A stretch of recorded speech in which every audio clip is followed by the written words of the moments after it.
Welcome to All Things Policy, a daily podcast by the Takshashila Institution. We are a bunch of policy nerds based in Bengaluru, and we like bringing fresh perspectives to Indian affairs and Indian perspectives to global affairs. So grab a cup of coffee, sit back, and join us for today's chat.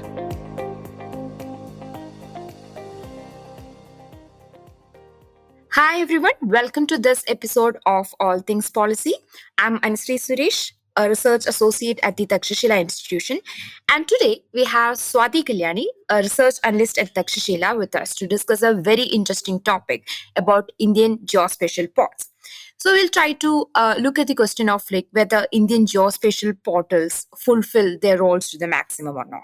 So in today's discussion, we'll try to assess the current geospatial portals developed by India and their capabilities. Then we will delve challenges in the usability of these portals at the individual levels, and we will look at how we can improve these portals as well. So for our listeners' interest, geospatial portals are the digital platform that provide access to location-based data sets and spatial information, enabling users to visualize, analyze, and download geographic data, which ranges from satellite imagery to administrative boundaries and other monitoring data sets as well. So, Swati, geospatial portals are more than just maps, right? They Yeah. are critical digital platforms that power a lot of decision making, especially in urban planning sector and some in agriculture sector and disaster management, of course, and even everyday navigation.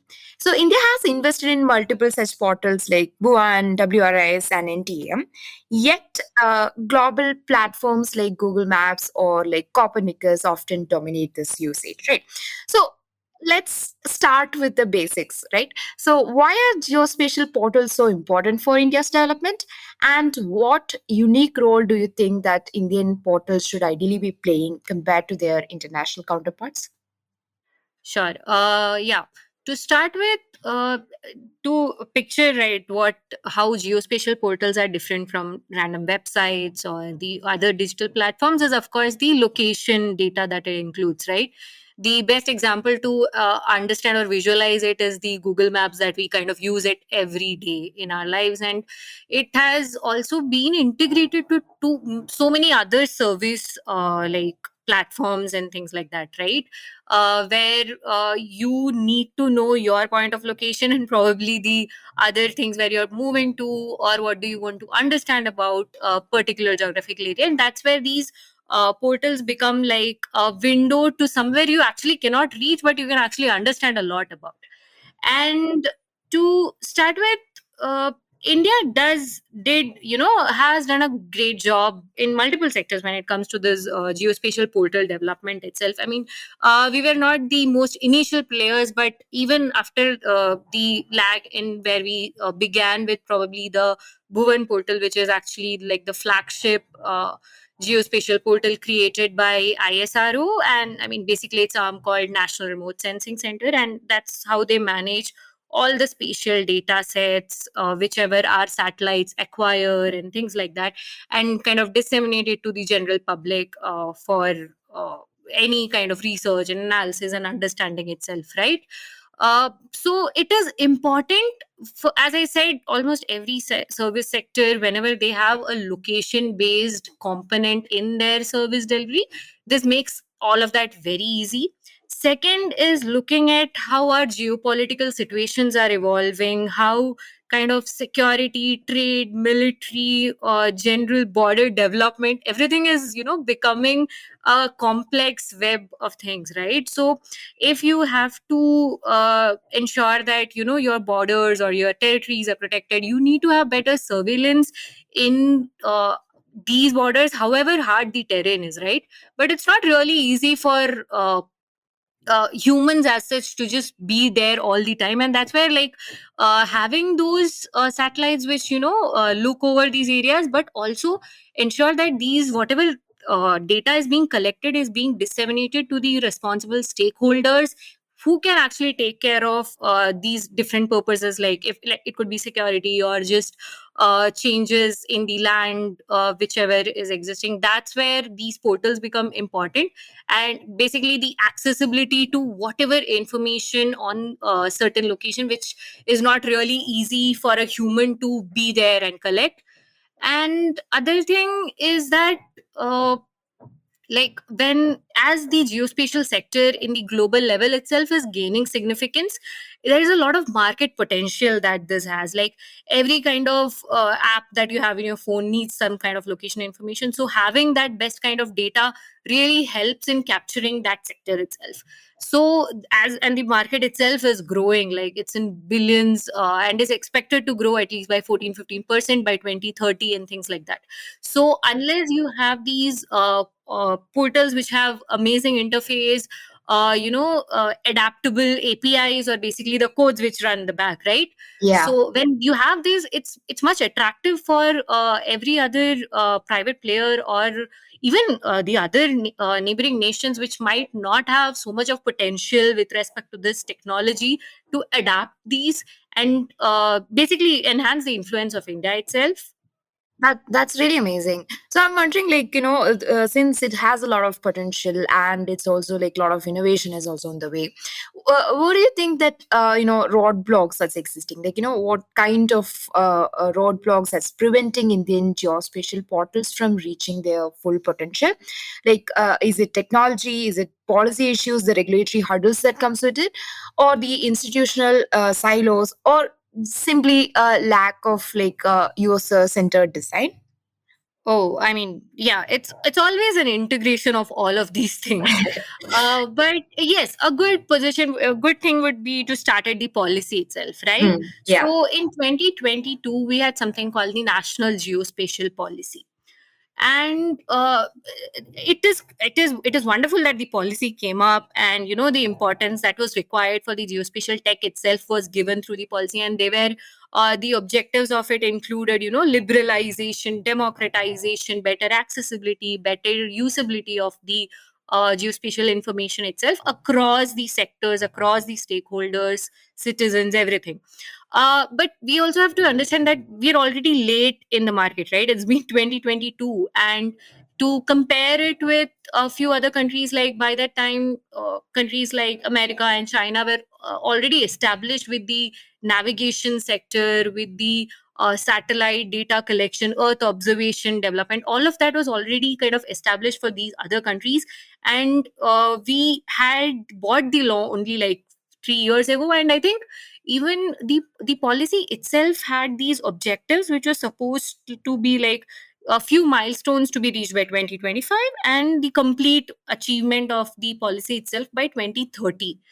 And we are in 2025, but kind of a bit, at least few of those policies to be implemented are still missing, like when it comes to having the country's own datum, which is like the location base that a map can use, that has still not been developed. And the kind of integration of data that was imagined to happen with the policy, that kind of is still under development, or kind of paused in that sense.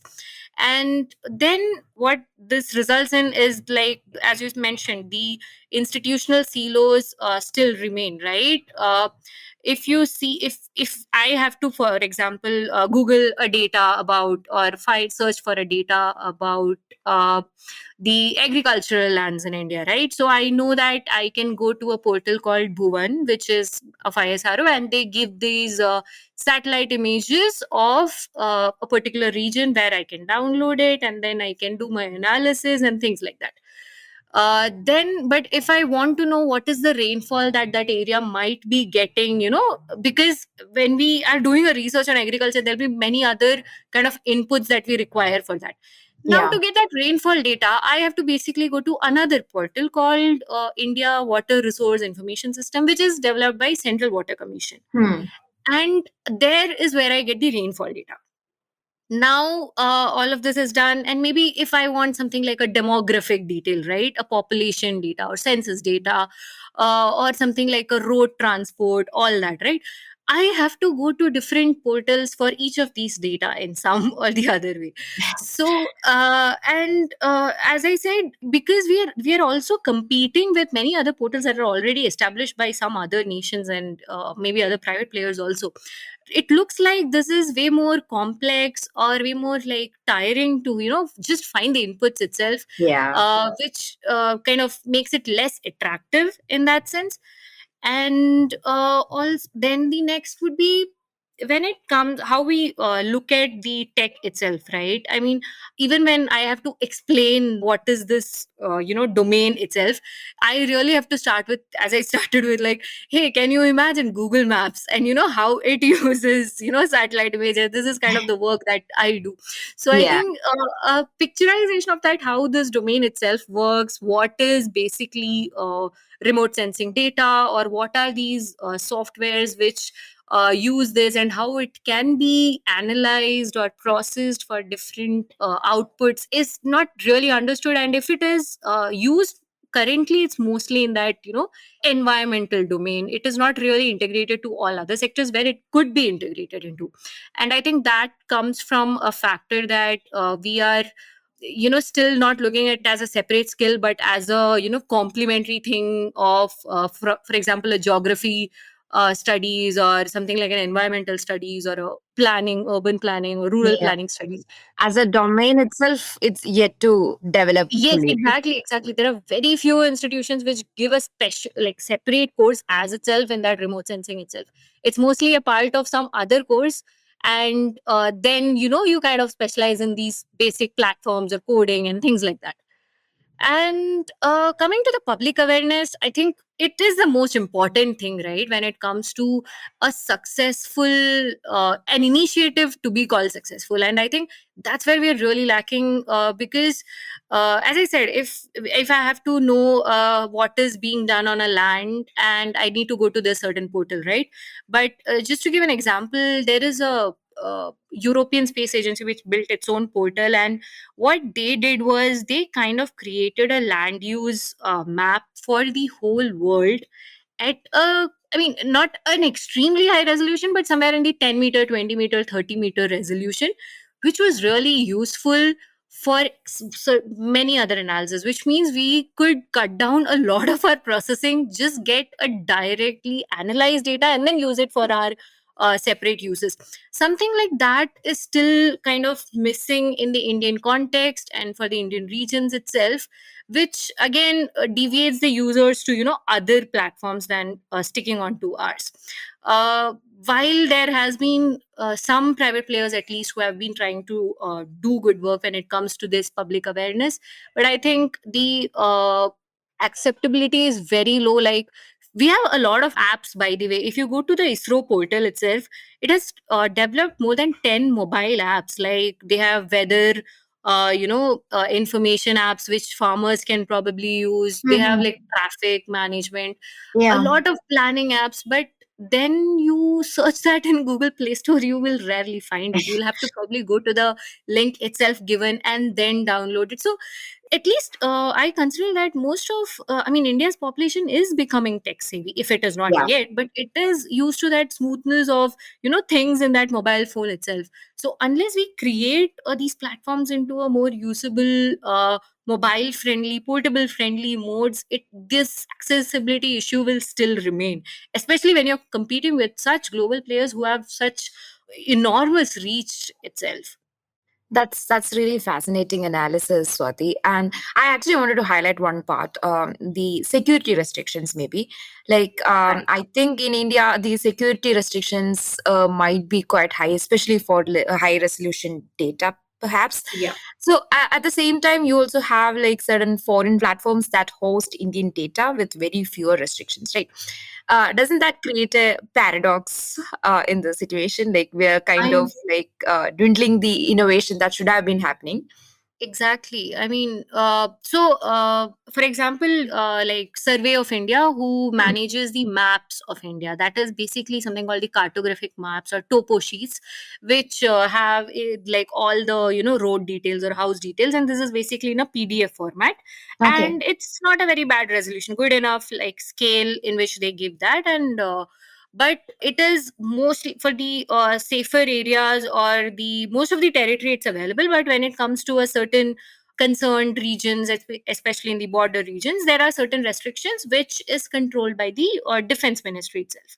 So Okay. whenever Survey of India has to bring out a map of India, right, it actually has to go through the security protocol process where the Ministry of Defense will categorize, this space cannot be given out in the public, which is understandable. That okay, there might be these border sensitive areas itself, right, which needs to be kind of kept private in that sense. But what we would like to say is like the satellites are not just there for from ISRO, right? There is a lot of other satellites which are being used. Something like NASA has its Landsat satellite, whose images are publicly available. Then there is the Europe Sentinel satellites, which gives their publicly available images, and we can kind of download it and create these maps itself. But these again undergo the security restrictions posed by the policy or the regulations. Even the national geospatial policy also mentions that certain regions, at least the sensitive areas, will come under the control of defense itself. How it kind of restricts the development of this domain itself is because there is a lot of potential, at least for the Indian researchers itself, with respect to this region, right? uh, Probably if we could have certain kind of partnership, not with these private experts and other stakeholders, there we might be able to actually manage these areas better. And I think that's something we're not it's not really thought of looked into. uh, for an example, maybe not look at it as a uh, immigrants or illegal immigrants or any of those issues, but just like a simple thing as environmental management, right? If these border areas data was available, we could really better map out the hazards that a flood could have, an earthquake could have across the border, and how it would impact a region within India. At least these kind of basic analysis could be possible if that kind of data was available in an easier manner. And also to say that most of these portals, and this is not just for Indian portals, portals of any country itself, we do a basic registration to get into the portal and then to download the data, right? So these are basic details like your name and probably one email ID is the maximum that we give. But a few of the data sheets that we need to get from these Indian portals, there are portals which actually require you to give your phone number. There are portals which might ask you to give your some ID proof number. And there are things where you apply and it would be it's not really a sensitive area map. Also, it might be a Yeah. generally just getting into the portal itself, right? And there might be a few hours of delay in that confirming your email ID or whatever, right? You're proofing Hmm. your user, and then they send you the acceptance emails. I mean, uh, I think as the sector is developing, these can create kind of barriers in the acceptance Of itself. I mean, course. I just, yeah, instead of finding, things in this particular portal, the first thing that comes to the researcher's mind is, let me find the easiest way, right, to Yeah, get this of course. data. Yeah. And then I'll probably, if nothing works, then I'll, go on to this, longer processes and things like that. I'm so glad that you mentioned the potential role that private players could play in this domain. Yeah. So I'm wondering, like, how do you think we can have certain kind of public-private collaboration, structured in a way that Indian geospatial portal actually can leverage private innovation without maybe compromising much on the data security or the sovereignty aspect?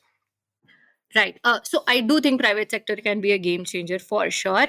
Mm. Uh, to also say that if you look at space sector itself, like Yeah. geospatial domain is basically a component of the space development sector development which is happening in India.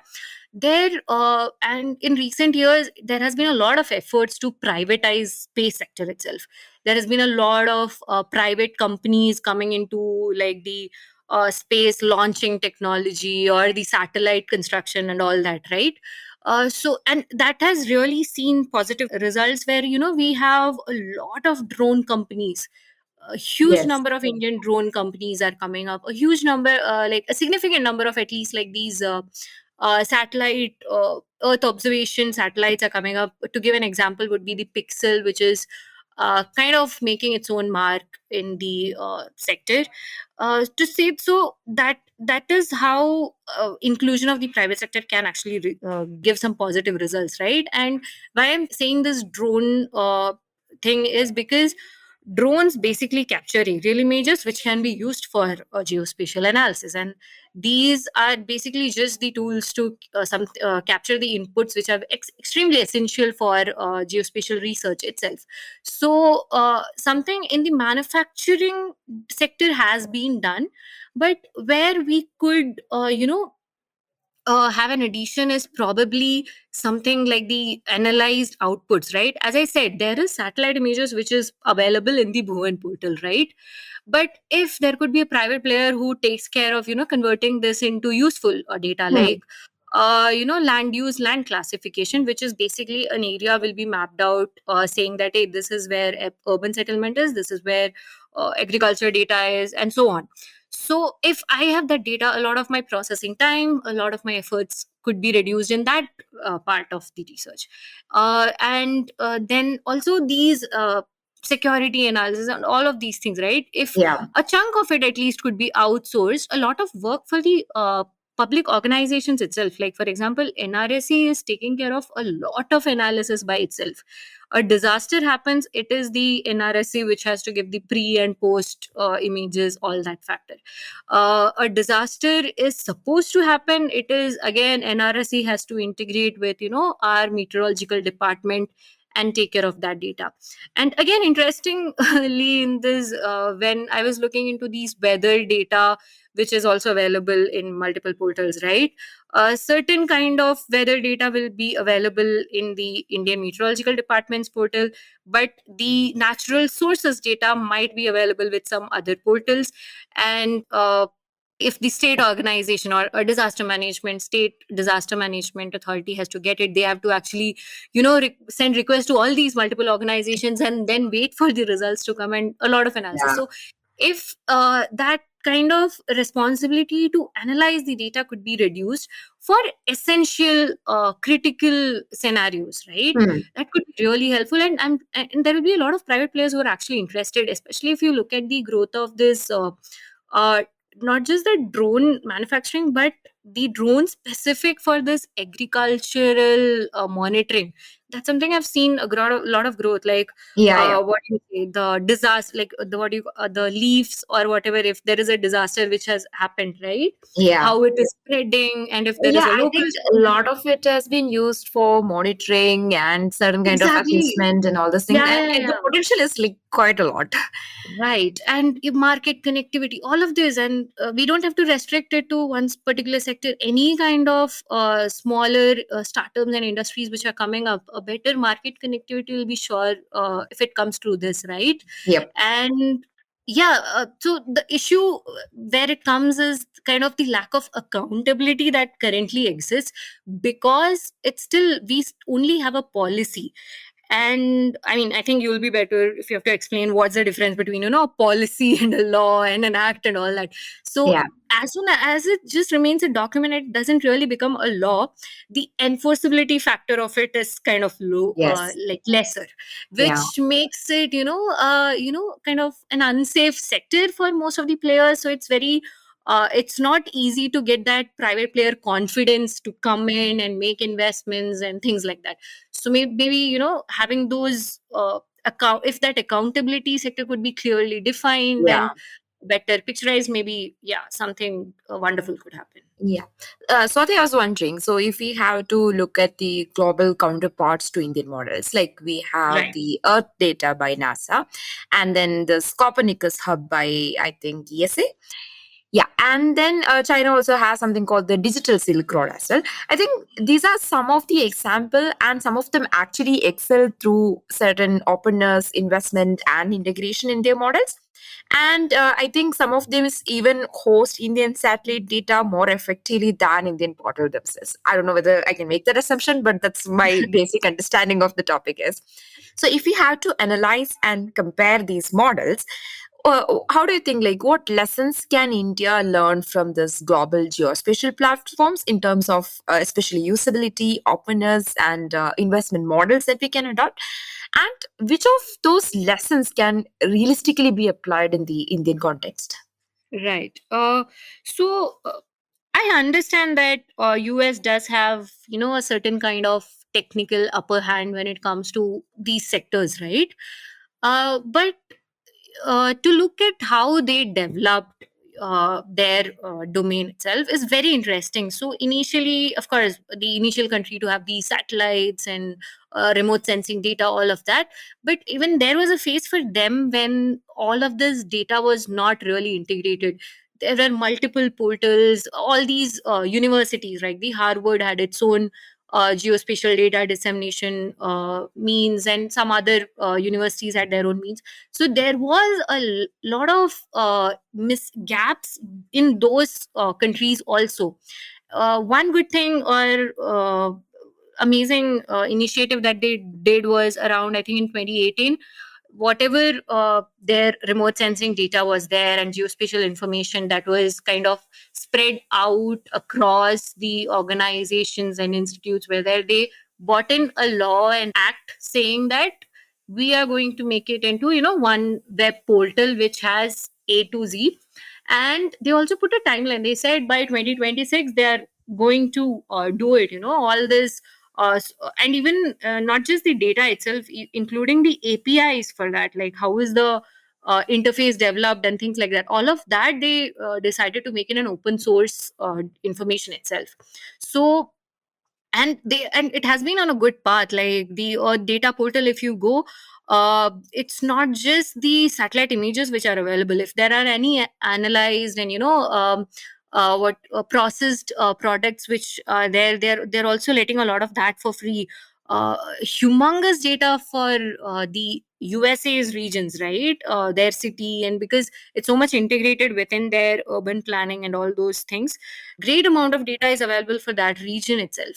And For example, when they had all their weather data as were like not really integrated, they kind of brought in that combined every kind of, like, it could be marine observation, it could be atmospheric observation, it could be some glacial observation and things like that. They combined it and gave it to one particular organization called NOAA to take care of all that data. And so the data integration process of US is something that could be adopted with India. And while of course we have been trying to do that, I think our initiative of this PM Gati Shakti, one of the major component of it was they will kind of combine multiple data sets which are required, right? How the project was supposed to go, I think, if there is a road development happening, they also have a gas pipeline connections, all of that will happen in an integrated manner. And for all of these, the geospatial information layers will also be collected, and everything will be brought into that one portal. And we also are trying to develop the spatial data infrastructure, where we are again trying to bring in all the components. But it's really a job half done or quarter done, I would say. uh, Yeah. where Yeah, because these are like very what do you call, established organizations, like Survey of Yes. India comes under different ministry. Then there is the ISRO, which is coming under a different thing.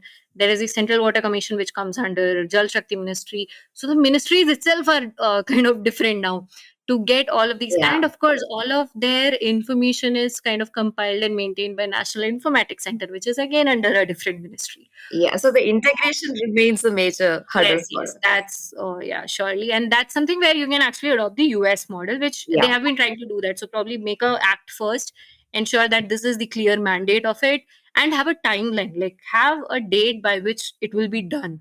And I think India is great when it comes to mission modes, saying from the ISRO's all that programs which they have successfully done.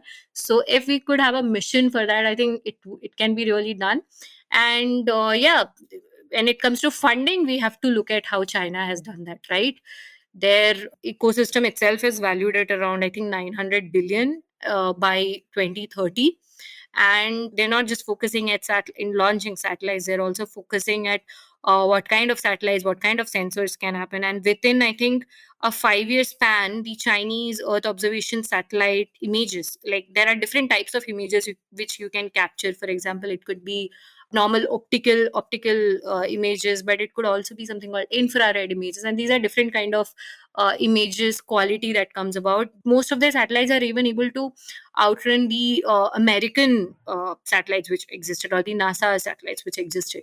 So that's something which they have really done with that kind of funding and support which is given by the government to the ecosystem itself. Yeah. To compare that, India did give 100 crore in the National Geospatial Mission in this year's budget. Okay. But we really need to analyze how the capital expenditure of that has happened, at Yes. least for, Yes. until next year. Okay, so this is really interesting and also at the same time concerning that I hope we haven't missed the bus when it comes to this. And like you have mentioned earlier, the National Geospatial Policy 2022 did set some ambitious vision, but I think the execution is something that we have to see and whether Yeah. that is remaining as a challenge or not. So briefly, before we conclude, before we end this conversation, can you briefly recommend 3 priority action that you feel like we can undertake to make Indian geospatial portals maybe useful for researchers and policymakers and everyone else? Yeah. So first, of course, would be the broad ones, right? Integration of institutions, better funding for these portals and development of these sectors, right? Yeah. Which I think, I mean, everybody would talk about and would be included. Second would be, as I said, the private player role, especially not just in data acquisition, but data processing and data dissemination, which is kind Yeah. of lacking currently. So involvement of them Hmm. into these domains would be something which we really need to look into. Hmm. Third is the user experience and the user awareness. It's not really enough if I just know about what exists and what is developed currently by India, but my experience in that portals, in the applications which are developed, has to be smoother, has to be as easy as possible, it should be understandable to somebody who's not really, has not really studied GIS or remote sensing and things like that. Having clear manuals, it is very easy, right? You just have to put, that information icon next to things so that we can just click on it and understand, oh, this is what this data is meant for. This is how I can Yeah. go about it. So yeah, removing those complex registration processes, make it a one-step authentication process. That would be really helpful. Getting those apps made by our private players itself, to talk about like there is a private company called MapMy India, which is one of the pioneer geospatial companies, which especially focusing on the maps service itself in India, which came up long ago, and it is the most prominent player, at least in India. So they also have a lot of maps. So ensuring that you popularize these indigenous outputs, if they exist, to the users of India and enhance that, would be clearly the thing. That's amazing. Swati, this was really insightful conversation. I quite learned a lot from this discussion. And thank you so much. We'll be back with more interesting discussions. Thank you. If you liked our show, dive into Takshashila's research on technology, strategy, and economic affairs. Check us out at our Twitter handle @TakshashilaINST or our website takshashila.org.in.